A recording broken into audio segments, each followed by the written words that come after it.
Oi! Vamos continuar o nosso estudo. É a quinta parte do nosso estudo. O plano de salvação em tua vida. Eu terminei ontem falando sobre a grandeza de Deus, as coisas que talvez você acredita porque você aprendeu daquela maneira. Mas uma coisa eu quero dizer para você é o seguinte: não é da sua pessoa, não é de você que eu estou falando. Eu estou falando é desse sistema. O sistema catolicismo está condenado por Deus. E você não precisa acreditar no que eu estou falando. Hoje é fácil, você entra na internet, você põe lá a história da igreja. Você vai ver como os líderes desse sistema, eles tratavam as pessoas. Principalmente o cristianismo. Então, quando a gente fala, eu não estou falando do indivíduo, eu não estou falando da sua pessoa. Você pode estar enganado, você pode estar ali, até talvez a igreja que você está pode estar enganada. Ou sabe, mas não quer falar a verdade.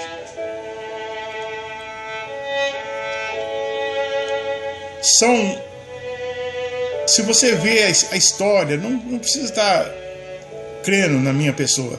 Entra e veja a história das igrejas.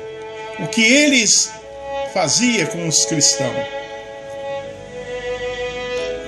Jogava os cristãos nas arenas para os leões devorar.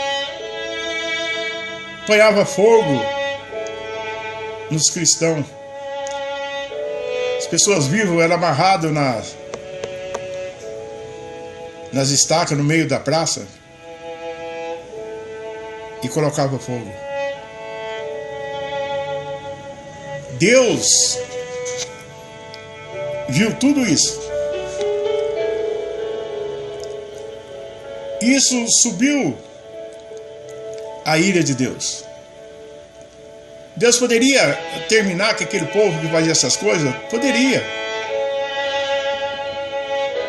Só que ele não fez.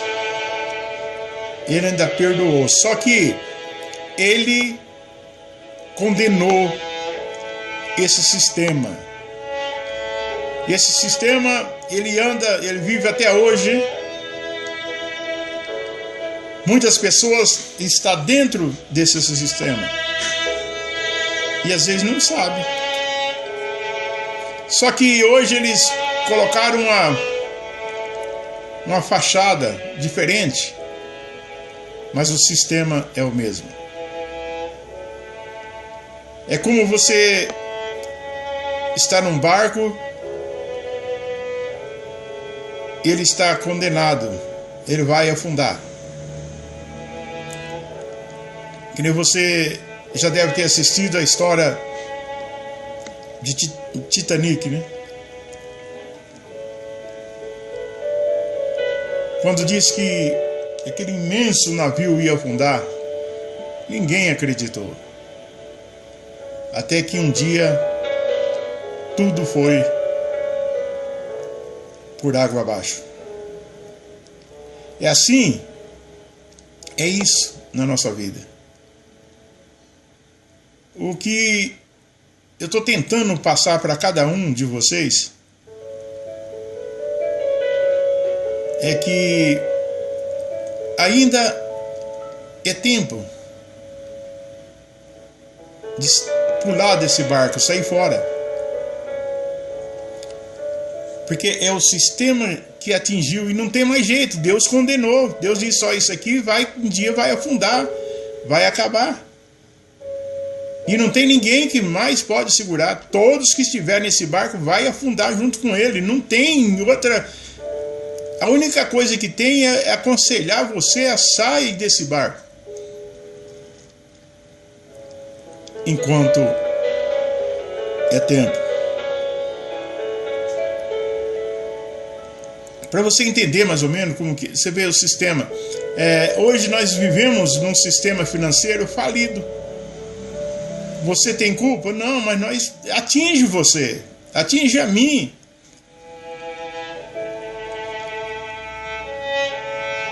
Se nós pudesse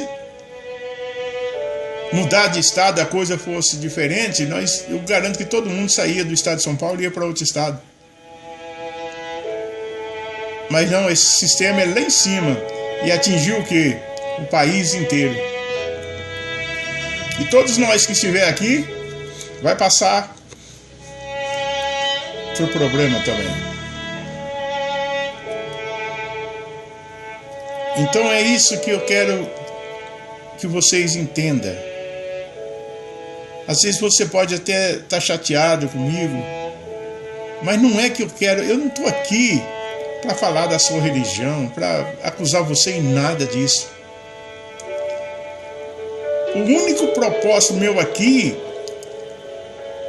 é de fazer você tentar que você entenda e saia desse barco. Ele vai afundar. Porque quem falou não mente. Quem falou foi Deus. Os líderes desse sistema antigo tratavam as pessoas desigualmente. Se você tinha dinheiro, você era tratado bem diferente. Eles usavam antigamente a liderança. O negócio se chama indulgência. Era mais ou menos assim, era um documento. Eu estava lendo esses dias, eu fiquei horrorizado com isso. Se as pessoas fossem uma pessoa de posse que tinha bastante dinheiro, ele podia fazer tudo quanto era tipo de erro que ele quisesse, podia matar, roubar. Ele ia lá e pagava por aquela indulgência. Era mais ou menos assim, se ele fosse rico e tivesse bastante problema, ele receberia um tamanho maior daquilo. Esse tipo de documento, mais ou menos, feito por mão de homem, ele estava livre dos pecados. Então a pessoa podia errar da maneira que queria, ele comprava a indulgência. Pronto, eu estou livre, eu posso continuar fazendo de novo. Se eu pecar de novo, se eu errar de novo, eu vou comprar outra indulgência. Estaria livre do pecado. Então Deus viu tudo isso e Deus se irou contra isso e condenou esse sistema.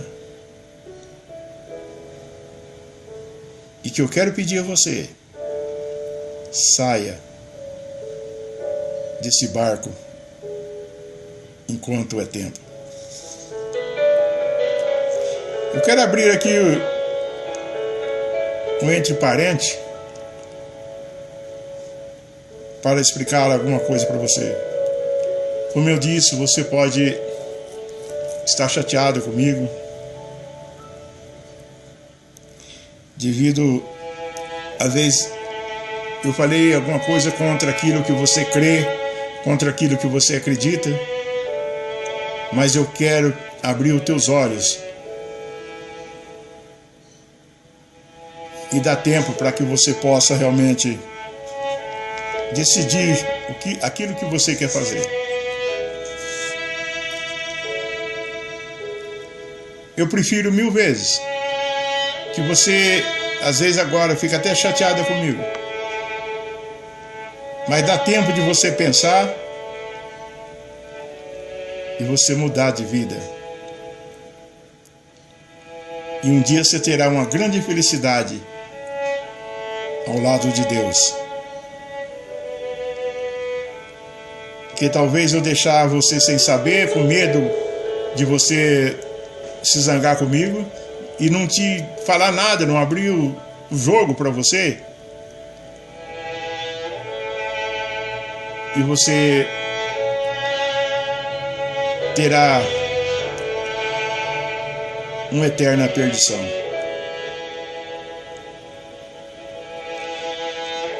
Mas ainda cabe a você, meu querido.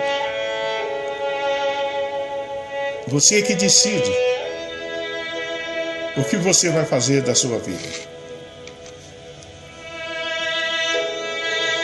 Porque às vezes nós aprendemos alguma coisa desde lá do passado. Isso vem passando de pai para mãe, para filho, e nós acreditamos tão cegamente naquilo que parece que é a verdade, porque nós não conhecemos o outro lado. É a mesma coisa, às vezes eu conheço só um lado da moeda. Aí alguém um dia vai lá e vira, poxa vida, tem o outro lado. É mais ou menos isso. Mas o meu objetivo é fazer você conhecer os dois lados. Mas ainda cabe a você decidir qual lado você quer ficar. É você que decide.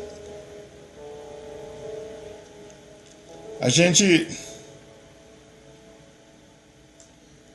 às vezes faz coisas enganadas,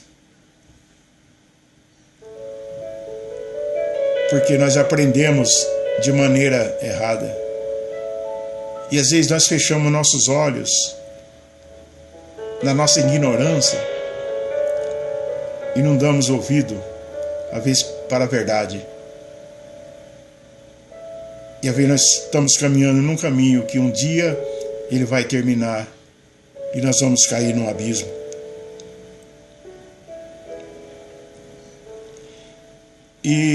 E todas essas coisas que eu estou falando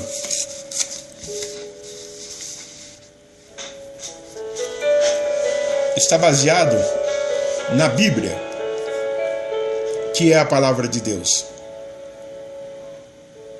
A Bíblia é a palavra de Deus.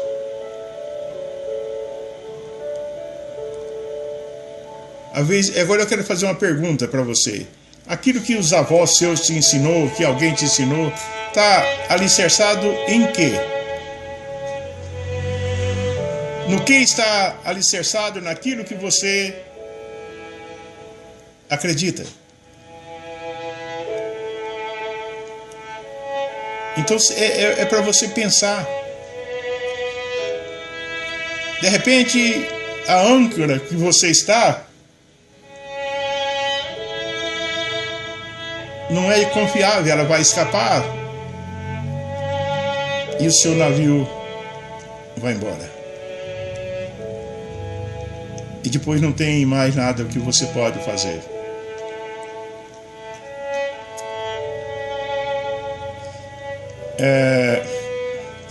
Em João, capítulo 8, versículo 32, diz o seguinte: conhecerei a verdade, e a verdade vos libertará. E a verdade é só a palavra de Deus.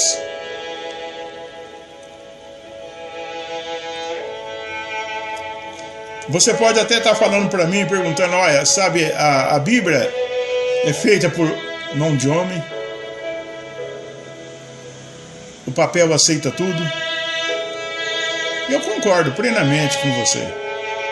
A Bíblia foi escrita por mão de homens. Eu quero fazer uma pergunta e quero que você me responda com toda sinceridade.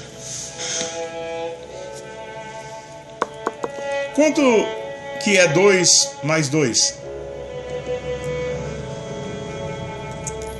Certo, você respondeu, 2 mais 2 são 4.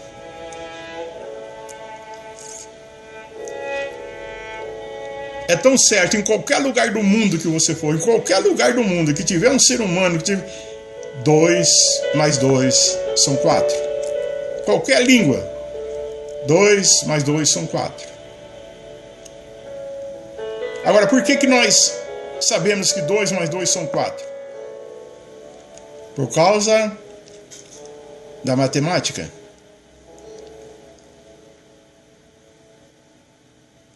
E a matemática é tão séria, então ela é tão acreditada que você até briga por causa da matemática. Um exemplo, se uma pessoa tem que te dar 10 vezes 100, nós sabemos que 10 vezes 100 são 1000. Aí ele pega, te dá 800 e fala, não, tá certo, 10 vezes. Você vai brigar até, não, senhor, a matemática está aqui, ó, e prova que 10 vezes 100 são 1000. E é correto. Porque a matemática diz que 10 vezes 100 é 1000. Agora, eu quero que você me responda com toda sinceridade. Quem fez a matemática? Foi o homem ou não? Foi o homem que fez a matemática. Agora, por que a matemática feita por mão de homens, como você me diz, feita em um papel, que aceita tudo, ela é considerada ao mundo inteiro, aonde for, ela é correta, ela é verdadeira? E agora, por que a palavra de Deus é duvidosa? A matemática pode ser verdade, feita por mão de homem também. E agora a palavra de Deus não é de crédito. E tem mais uma. A palavra de Deus foi escrita por mão de homens, mas homens escolhidos por Deus. E a palavra de Deus diz: passará o céu e a terra, mas as minhas palavras não vai passar. Então, eu quero deixar hoje para você pensar bem. Não precisa responder para mim, não. Responde para o seu coração, para a sua consciência. Porque a matemática é verdadeira e aceita no mundo inteiro. E a palavra de Deus é duvidosa. Que Deus te abençoe. Que Deus te guarde. Que Ele te dê sabedoria para que você possa realmente entender todas essas coisas. Eu não quero que você acredite na minha palavra, mas creia na palavra de Deus. Ou você acredita ou não, vai acontecer exatamente como Deus diz. Uma hora tudo vai acontecer. O barco que você está, uma hora ele vai afundar. E Deus não quer. Se você está ouvindo essa mensagem, é porque Deus tem algo em seu coração. E Ele está fazendo tudo para você não afundar neste barco também. E que Deus te abençoe. Até o próximo capítulo.